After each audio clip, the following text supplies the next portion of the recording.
Assalamualaikum warahmatullahi wabarakatuh. A'udzu billahi minasyaitonir rajim. Bismillahirrahmanirrahim. Alhamdulillahillazi faddalana ala katsirin min ibadihil mu'minin. Allahumma shalli ala nabiyil hashimi Muhammad wa ala alihi wa sallim taslima. Ila hadrati sultanil awliya wa qudwatil asfiya wa rabbani wal gausis samadani Sayyid Maulana Syekh Muhyiddin Muhammad Abdul Ghawas Saifullahil Maslul Al-Qutub radhiyallahu an wa qaddasa sirah al-Fatihah. A'udzu billahi minasyaitonir rajim. Bismillahirrahmanirrahim. Alhamdulillahi rabbil alamin arrahmanir rahim maliki yaumiddin. Iyyaka na'budu wa iyyaka nasta'in ihdinas siratal mustaqim. Siratal ladzina an'amta 'alaihim ghairil maghdubi 'alaihim waladdallin. Yang saya hormati pengelola acara Bunda Haya, Profesor Priyatno, Dr. Sari, Ibu Dwi, Al Mukarramun, segenap wakil talqin Syekh Mursyid yang sempat hadir pada malam hari ini, yang berbahagia pemangku manaqib Ibu Hajah Atik Wirawati, semoga beliau beserta keluarga selalu mendapatkan kejemaran rahmaniyah karena kecintaan beliau kepada Syekh Mursyid dengan mengistiqomahkan sebagai pemangku manaqib pada manaqib online internasional. Iwan Ahwati seluruh penjuru dunia yang sedang mengikuti acara manaqib online internasional pada malam hari ini, yang saya cintai, yang saya banggakan. Pada manqobah yang baru dibaca, itu disebutkan tentang kecerdasan Syekh Abdul Qadir Al-Jailani Qaddasallahu sirrah pada saat menuntut ilmu. Salah satu kitab penting dalam kajian tasawuf, Al-Anwarul Qudsiyah, itu menyebutkan bahwa salah satu syarat seorang mursyid itu harus mahir. Mahir itu kalau diterjemahkan ke dalam bahasa Indonesia secara harfiah berarti pandai. Jadi seorang mursyid itu harus pandai. Pada kajian keilmuan, yang namanya kemampuan seseorang dalam memahami satu pasal ataupun satu hal di dalam disiplin ilmu itu ada tingkatannya. Ada 3 tingkatannya. Tingkatan yang paling rendah adalah pandai, mahir. Jadi tadi disebutkan bahwa bagaimana kepandaian Syekh Abdul Qadir Jailani pada saat menuntut ilmu. Dikatakan pandai itu karena beliau menuntut ilmu dari banyak guru, begitu. Di dalam bertoriko termasuk kita itu harus kalau tidak dikatakan wajib untuk menuntut ilmu dari banyak guru, tetapi bermursyid harus kepada satu orang. Nah, ini dalam etika bertoriko semacam begitu. Padahal di atas pandai, di atas mahir, itu ada lagi syatir. Yang namanya syatir itu artinya cerdas. Cerdas artinya bukan hanya sekedar pandai, tapi dia lebih daripada itu. Begini, kalau di dalam melaksanakan amalia, kita dituntut, apalagi sudah keluar maklumat gitu ya, keluar maklumat beberapa hari yang lalu, bahwa untuk menghindari bagaimana besarnya ancaman Dajjal dan sebagainya, kita ini sudah wajib untuk membaca kalimat thayyibah, zikir la ilaha illallah.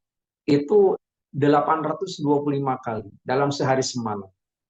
Artinya setiap selesai sholat fardu yang 5 waktu, jangan dikurangi 165. Maksudnya begitu. Meskipun barangkali untuk hal-hal kondisi tertentu ada semacam toleransi harus bagaimana. Tapi diharapkan itu tidak kurang daripada itu. Nah, itu pandai. Pandai dalam artian sesuai dengan aturan. Tetapi yang namanya syatir, cerdas, itu bukan hanya begitu. Orang apabila sudah biasa mengamalkan zikir 165, ditingkatkan menjadi 561, itu cerdas. Mengapa dikatakan cerdas? Karena di balik itu ada satu pengertian bahwa orang cerdas itu sendiri akan bisa lebih menikmati apa yang dilakukannya. Kalau sekali waktu, maaf-maaf, ini barangkali bagi kita pada waktu awal belajar zikir, setelah ditalkin zikir oleh Syekh Mursyid, mungkin perasaan kita agak terkendal, agak merasa berat dan sebagainya. Nah, sehingga kita dituntut bagaimana tajarrub miroron, latihan beberapa kali, bahasa bekennya riadoh semacam begitu. Itu sudah terbiasa menjadi 165 kali itu. Nah, apabila 165 kali sudah terbiasa, nah kita masuk ke dalam kategori mahir. Nah, tetapi orang terkadang apa ya, apabila sudah terbiasa, itu akan bisa lebih menikmati lagi. Menikmati bagaimana indahnya zikir, bagaimana nikmatnya zikir, bagaimana zikir itu sendiri bukan hanya merupakan satu kewajiban, tapi juga satu kebutuhan. Nah itu orang itu juga sudah cerdas yang semacam begitu, gitu ya. Jadi apabila ada satu kondisi pada diri kita, ada sesuatu yang perlu diselesaikan seketika, maka jembatan yang akan menghubungi, yang menghubungkan antara satu masalah kita untuk sampai ke tempat yang lain bisa terselesaikan, nah itu dengan melaksanakan zikir. Orang itu sudah dikatakan sebagai syatir, sebagai cerdas. Kemudian di atas syatir, di atas cerdas itu ada lagi namanya abkori. Nah, kalau yang namanya abkori itu bukan hanya cerdas tapi jenius, gitu ya, jenius.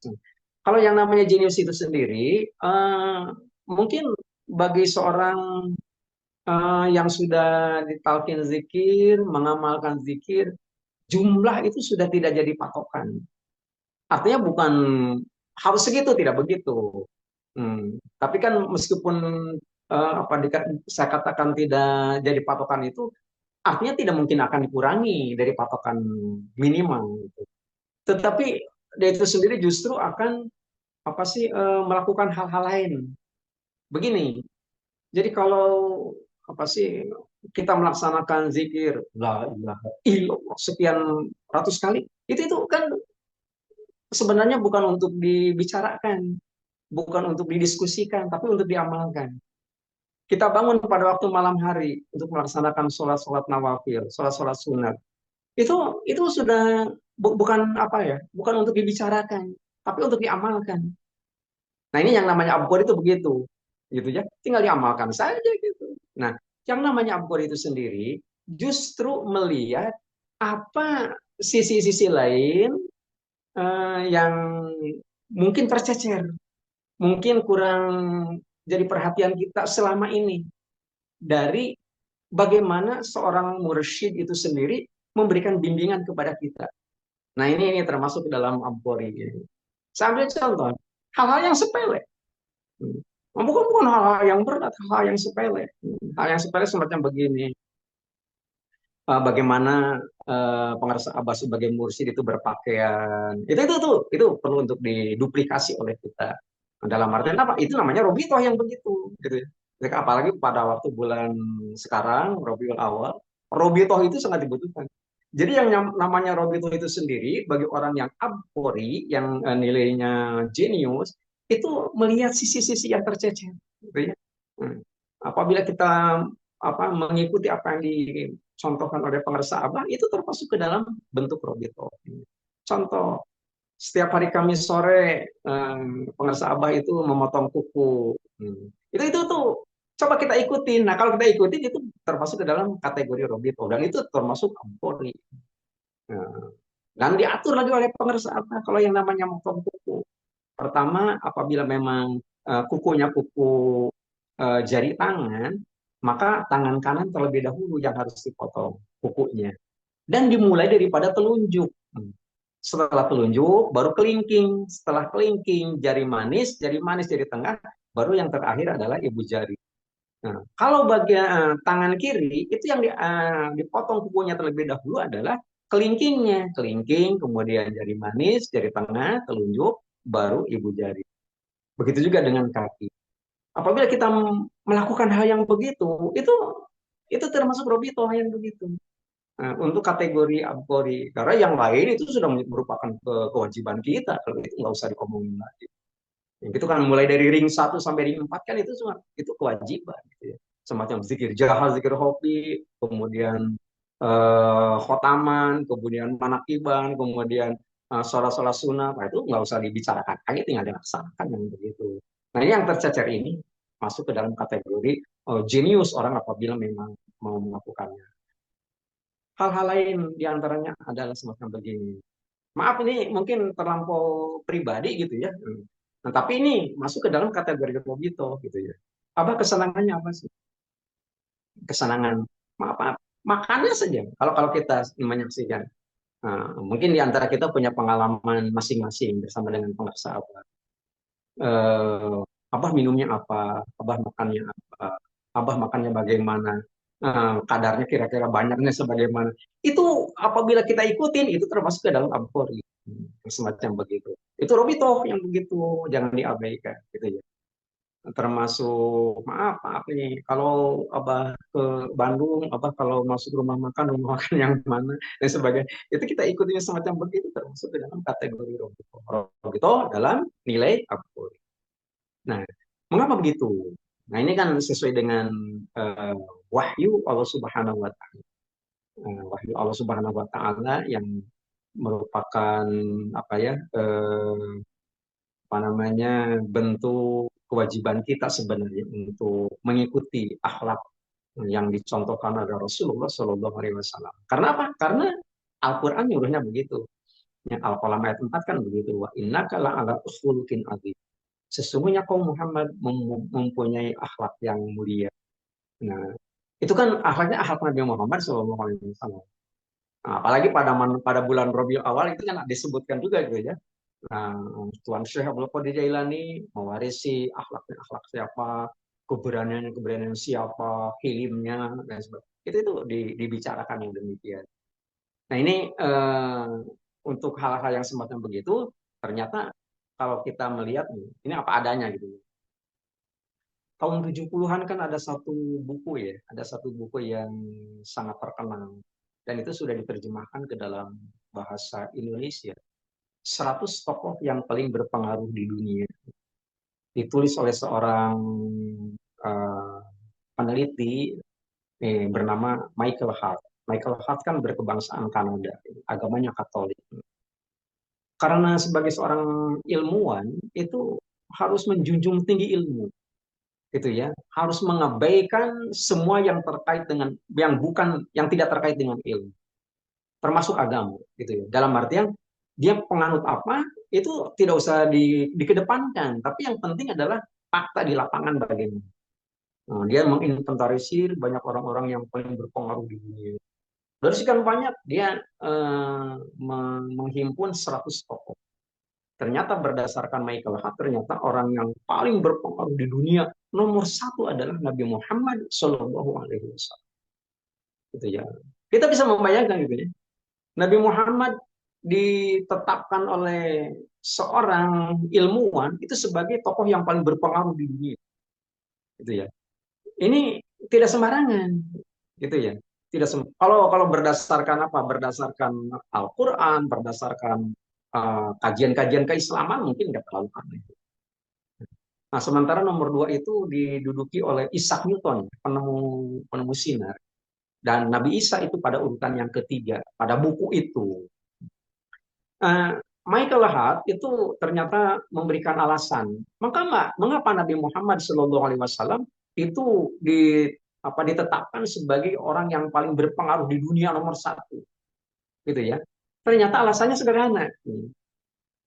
Nabi Muhammad itu telah mampu merubah wajah dunia dari semula akhlak pada waktu itu, pada masa jahiliyah, penuh dengan zuluman, bergelimang dosa di mana-mana, maksiat merajalela di setiap sudut. Ini ternyata dirubah dirubah oleh Nabi menjadi masyarakat yang marhamat, yang penuh kasih sayang dalam jangka waktu relatif singkat, hanya sekitar 23 tahun. Untuk kelas dunia, merubah wajah dunia itu sendiri, itu terlampau cepat. Apabila dilaksanakan hanya sekitar 23 tahun.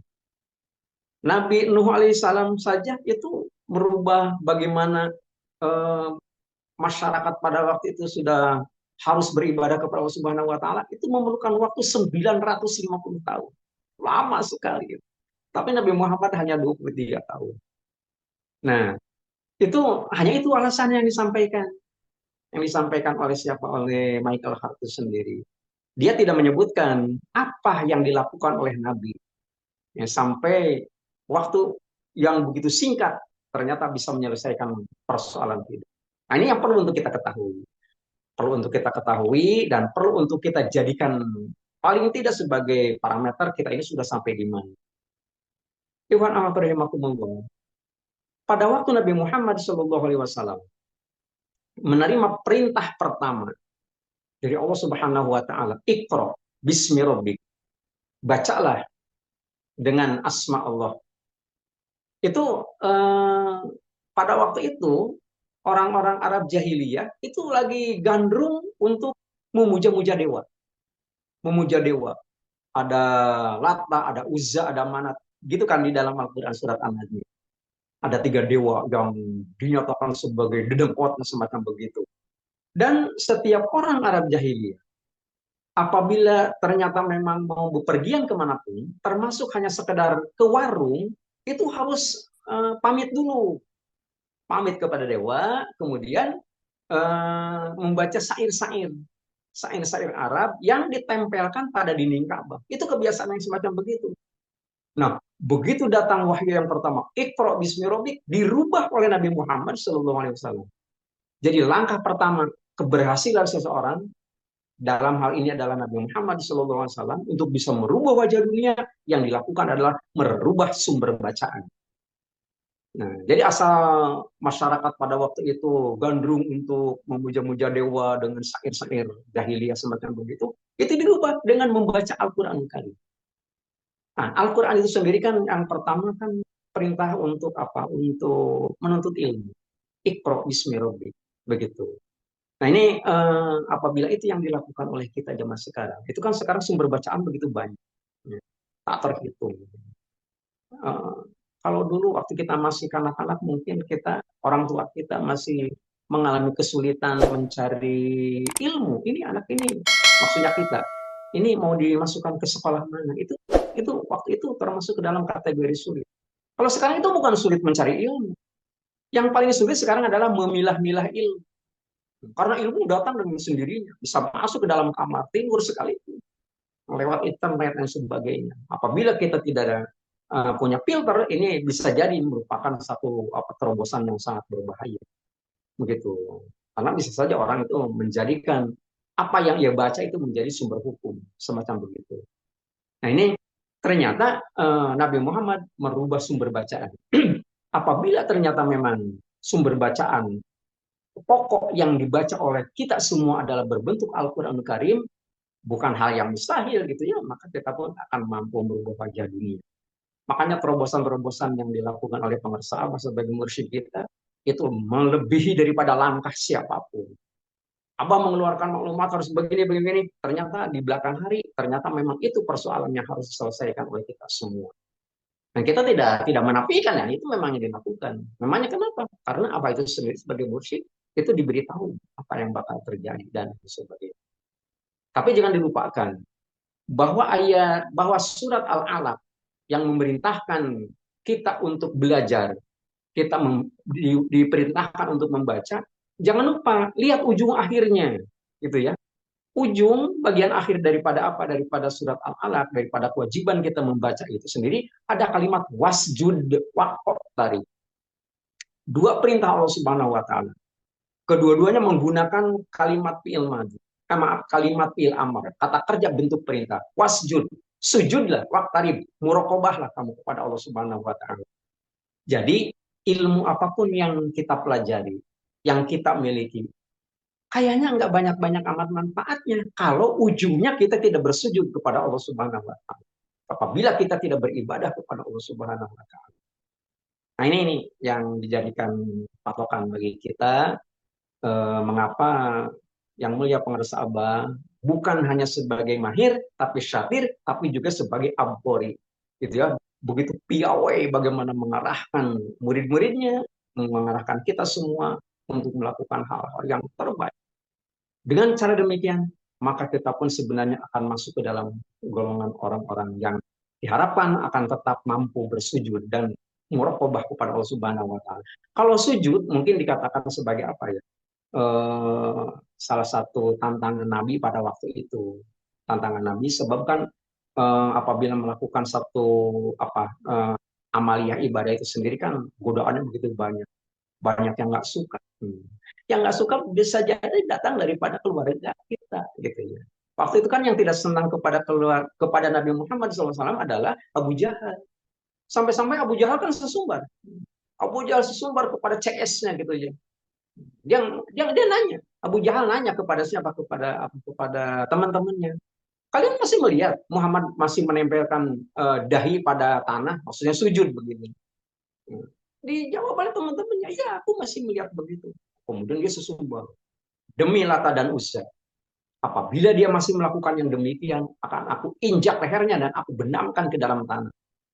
Itu kata Abu Jahal karena ketidaksukaannya kepada Nabi. Karena merasa tersaingi dengan ajaran Nabi Muhammad SAW. Semacam itu. Nah, sekali waktu ternyata memang skenario indah daripada Allah Subhanahu Wa Taala, Abu Jahal dan CS-nya itu di dibuat melihat Nabi sedang melaksanakan sujud pada waktu itu. Ini dikomporin gitu ya. Ayo injak leher Nabi. Tapi ternyata Abu Jahal itu nggak bisa, nggak mampu. Dia gemetaran, wajahnya pucat. Nah, kemudian begitu ditanya oleh teman-teman, mengapa kamu begitu? Katanya kamu ingin menginjak leher Muhammad. Bukan, di depan Muhammad itu ada apa? Ada parit yang terbuat daripada api. Dan di situ banyak makhluk-makhluk lain. Makhluk-makhluk lain yang berterbangan, bersayap dan sebagainya. Aku benar-benar nggak mampu. Makanya dia mengundurkan. Mundur. Para sahabat minta konfirmasi kepada Nabi. Memangnya ada apa ya Rasul? Enggak, satu langkah saja Abu Jahal mau menyerang aku, dia akan terbakar. Namanya kenapa? Ternyata memang setiap orang melaksanakan ibadah, apalagi dilengkapi dengan ilmu pengetahuan, ikrar, dan diakhiri dengan wasjud, bersujud kepada Allah Subhanahu wa taala, maka dia akan dilindungi, akan diproteksi oleh junudun lam tarofa, oleh malaikat-malaikat yang tidak terlihat secara kasat. Begitu. Apabila itu yang dilakukan oleh kita, dan itu dicontohkan oleh para sahabat, bukan hal mustahil. Kita kemanapun dan dimanapun. Selama istiqomah di dalam melaksanakan amaliyah, selama itu pula kita pun akan dilindungi oleh Allah Subhanahu. Demikian, meskipun tidak terlampau sistematis, mudah-mudahan bermanfaat bagi kita.